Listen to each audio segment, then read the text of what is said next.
Let me therefore bring in also Ed Luce, giving us an English perspective. Ed Luce of the Financial Times. Ed Luce, you've worked in India. You've seen what's happened in Britain. Is this a moment for Britain to truly having broken a major barrier? Yeah, I think this is a landmark. This is a watershed moment that doesn't surprise anybody. You know, mass immigration in the 50s, 60s, 70s did spur a lot of racist backlash in the first few decades. There is still, as Swapan mentioned, there's still racist sentiment in Britain, but it's a multiracial reality has become so normalized. Interracial marriage has become so common that it was inevitable at some point or another, given the diversity already, particularly, you know, ironically, as Lord Desai pointed out, of the Conservative Party, that you would get a leader of Indian origin.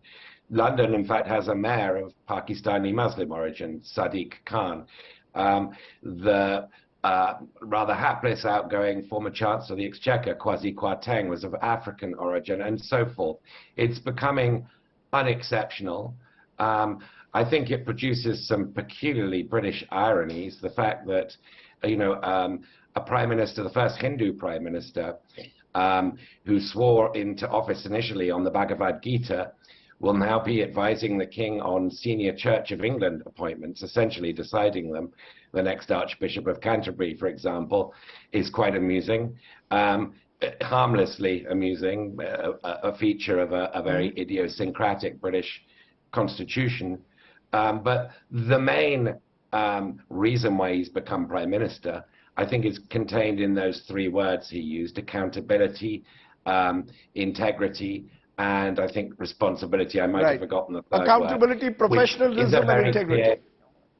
Yeah, sorry. Well, and all three, you know, draw a line, a fairly strong implicit line between him and his two predecessors, Liz Truss and Boris Johnson, neither of whom are perceived as being abounding in those qualities. And I think that's why he's become prime minister. Britain needs some fiscal responsibility. It needs fewer unforced errors. And Sunak he's an adult. He's a grown-up in the room. He's got a sense of responsibility.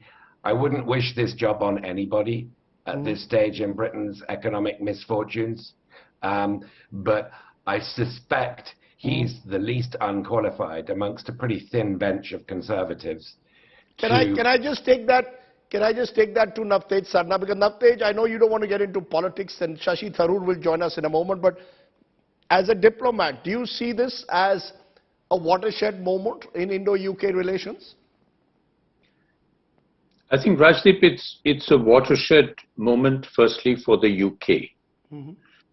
We have had Indian origin heads of state and heads of government in other countries before. But the fact that it is the UK, and this is the first time that a man of color, a man of Asia, a man of South Asia, a man of India is the prime minister, is particularly remarkable given, and it sort of resonates more with all of us, given the India-UK historical relationship.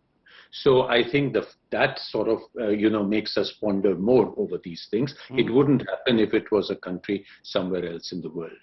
I think the fact is, and here I reflect what some of your other speakers have said, I think this is a moment when the Tory party was, honestly speaking, in such a mess that Rishi seems a very safe pair of hands to be put into this place, with the hope that there will be some stability, there will be some economic, uniformity, and he's promised to bring about unity in the party.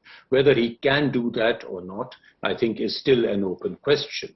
But diplomatically speaking, I think it is important that India-UK story, India-UK relations, which have lost a few months because of the inherent instability here, should be put back in the rails. Our FTA negotiations, which were pretty advanced, should be pushed. And now you have a government which, at least on day one, at least, the Prime Minister looks set to be more stable than the last 2 months.